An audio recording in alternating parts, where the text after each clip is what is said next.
Hi, this video is meant to give you a brief explanation of how we conduct research in social psychology. And this video is meant for an undergraduate level class. It's not going to go over all the details that it could for someone going into social psychology. And so this is just the basics. And with social psychology, remember we are studying how other people influence an individual's behavior, their thoughts, their experiences. And the thing is, a lot of the topics that we study in social psychology are of considerable interest to people who, are interested in the world, interested in other people, interested in society. And sometimes when I try to present findings from social psychology, like on social media or to family, friends, they'll say things like, well, I don't believe that that's true. And that always kind of shocks me. I say, well, I wouldn't be able to say it unless we had evidence that it's true. And I realize that a lot of people, including people who are taking a class in social psychology, might not have any idea how we get the information that we present in our textbooks, in our classes. First of all, we don't just make it up. It's not an opinion. It's not an agenda. This is a science, just like any other science. Using the scientific method, we have to come up with a hypothesis, which is a testable prediction, and we have to test it. We have to see if we can find evidence in support of it. Now, one thing that kind of bothers me about when we talk about science, especially people who are trained in other fields, when they report scientific findings, they often say things like, scientists prove things. Scientists prove their hypotheses. We don't actually do that. What we actually do is we try to find evidence that's consistent with our hypothesis, evidence that is supportive of our hypothesis, but we don't prove it. Prove is a really strong word.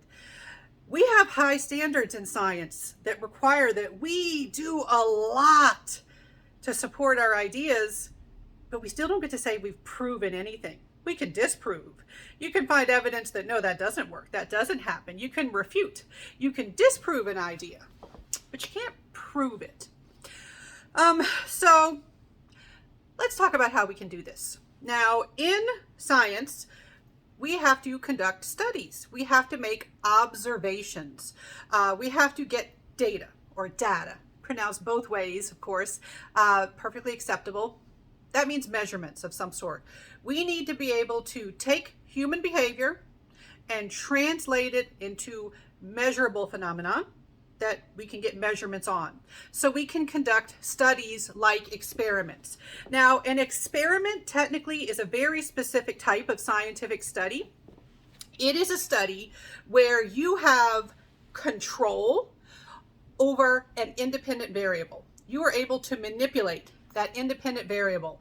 That means you control whether that variable is present or absent, how much of it is present, what form it's present in. And so that can be kind of tricky in psychology, is trying to have a true independent variable that you can have control over.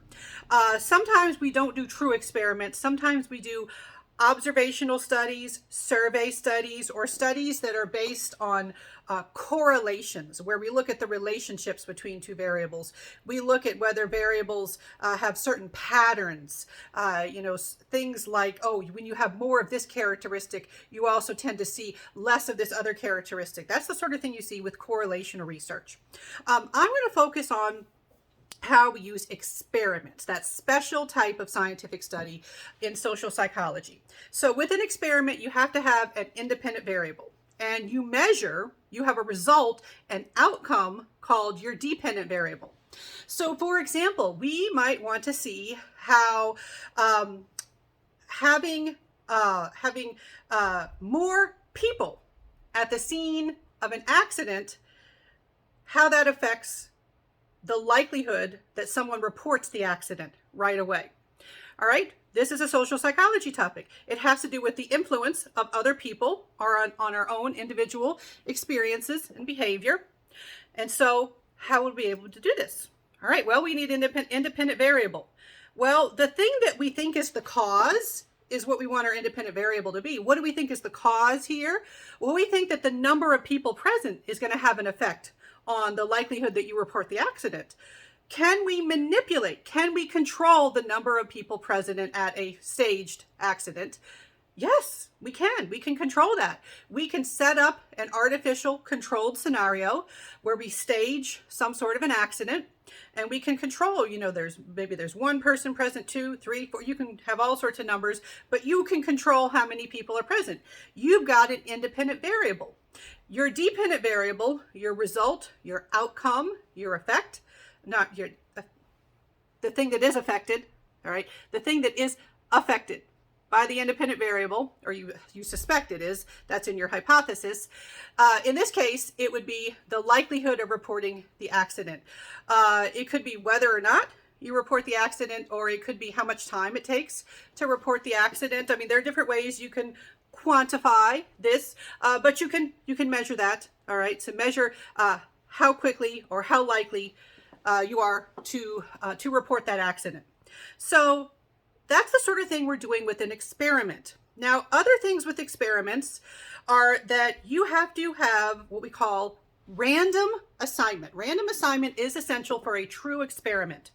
This means that you're going to have different groups in an experiment. You should have at least 2 groups for comparison. If you only have 1 group, that's not an experiment. It can be a scientific study, but it would not be considered an experiment. A true experiment needs at least 2 groups for comparison. You could have more, but you gotta have at least 2. A very traditional way of setting up your experiment is by having one group called a control group and another group called the experimental group. The control group is not exposed to the independent variable, and the experimental group is exposed to the independent variable. All right, this is something like maybe in a drug study. Control group doesn't get the drug. Experimental group gets the drug. And you see if they differ on the dependent variable, which is probably some sort of symptoms. For the study on the likelihood of reporting the accident, it doesn't have to have a control versus an experimental group situation. You just have to have 2 groups for comparison. You can have a low number and a high number group, or you could have 3 groups, low, medium, high number. So the thing is, the groups of people who have the same experiences, you control who goes into what group. But with random assignment, it has to be completely random which of your participants go into one group. That means everybody who signs up for your study, everyone who participates in your study, has to have a completely equal probability of being in one group versus another. And we can accomplish this by using a random number generator. In the old days, we might have picked names out of a hat, shuffled some cards with participant names or numbers on them, but we use random assignment. So the idea is we don't do non-random assignment like, the first 50 that show up, they end up in group 1. And the next 50 we'll put in group 2. That's not random assignment. So we don't use that. That's problematic. So random assignment is very important for spreading out individual differences and helping us to isolate the effect of our independent variable. Now, other important things with experiments are sometimes the people doing the experiment can influence the participants in some way. Like, the hypothesis, the overall topic of the study. And so sometimes you might realize that you are talking to participants differently because they're in one group versus another, and you don't want to do that. You don't want to introduce bias into your study. So we can do things called blinding. With blinding, some information is kept away from either the participants or the members of the research team. With a single blind study, the participants don't know what group they're in. And the stronger double-blind study means the participants and the research team members that interact with them do not know what group that they're in. Now, to make this happen, you have to have some other person overseeing to assign them to groups and to keep track of who's in what group. But like in a drug study, you show up to give the pills or whatever form the drug comes in. You show up, they've already been sorted. So you just know, participant number 122, they get this one. You don't know what's in it. You don't know if they're getting the actual drug or not. So Double-blind studies are important because they help reduce bias, right? All of these are examples of careful methodology that we use in social psychology when we're using true experiments so that we can trust our findings. Our findings, like I said, they're not just made up. We did all this extra stuff so that we can be more certain that our findings reflect the truth, the actual phenomena that occur out in the world.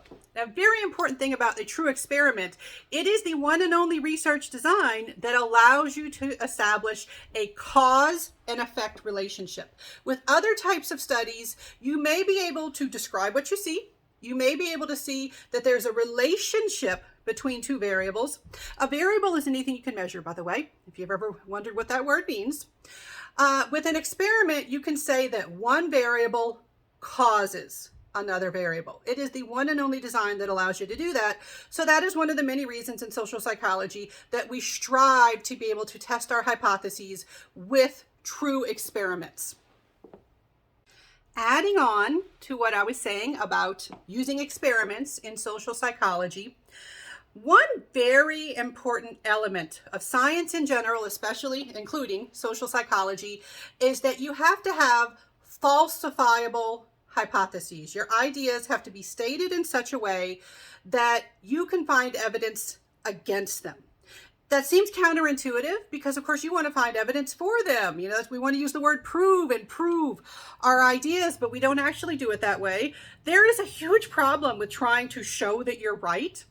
As humans, we have this thing called confirmation bias. Confirmation bias is this human tendency to find evidence in support of our own ideas, our own thinking. We naturally pay more attention to ideas that make us look smart, that make us look right. And if you do your science in such a way that you're looking for ideas that make you look correct, you're going to find it. All right. So we actually try to falsify our ideas. We try to find evidence against our ideas. You know, we try to state our hypothesis in a way to say, well, what would it look like if our hypothesis was wrong? If you think that the number of people present in an accident affects or influences or changes the likelihood of reporting that accident, well, what would it look like if you were wrong? Well, there'd be no difference. It would not matter how many people were present. You'd have the same rates of accident reporting no matter what. That would be evidence that your hypothesis is wrong. That would be evidence against your hypothesis. You can falsify that hypothesis. In science, we strongly value falsification. We trace this idea back to Karl Popper. Some people call this Popper's law of falsification. And you might have heard in some other classes, some other names associated with this. Every once in a while, I will have students say, hey, I heard about this in some other class, and it might have some other name. In this class, we're going to focus on Karl Popper is the name associated with falsification. Now, the textbook that I use for class also talks about the modern skepticism movement and how it's important to try to teach people critical thinking and thinking more like a scientist. And it mentions James Randi, who is actually a professional magician. He's an entertainer, but what is he doing in a science textbook? Well, and I do have a separate video that I'm going to link to in the information for the video, and I'm also going to post it on the pages for my own classes. And so there's a separate video all about Randi and what he did, but the short version is he noticed that people coming to his magic shows really thought he had magic powers of some sort, like ESP, special powers. And he was very honest. No, I'm a magician. I'm doing tricks. These are illusions. But people wanted to believe that at least some of the things he was doing were actual magic. And so he got involved in showing people how to see the signs of trickery, of being skeptical, of thinking, well, what if it wasn't? What would be the evidence that this isn't real? And he's actually well known for offering up an award, a $1 million award for anyone who can actually show proof of the supernatural. He has not had to pay out yet. Sorry, if you're a true believer, I'm sorry to disappoint you. But when we do things with the scientific method, we are not able to support such notions as like extrasensory perception and whatnot. Watch the video about James Randi to get more information about what he's done. There are other movements out there and podcasts, skeptical blogs and websites out there where they just try to point out in everyday stuff that we see all the time how there's need to be skeptical. There are diets, all diets pretty much propose something that's wrong in some way. And if you have a healthy degree of skepticism, you look at that and you say, wait, would that work? Why would that work? Oh, what are your numbers? What are your statistics? Oh, 99% of people on this diet fail. Okay, that's a problem. Lots of products, lots of common ideas, they can fall apart easily if you use a healthy skepticism and try to demand evidence, data, particularly the type of evidence that comes from a well-designed scientific experiment.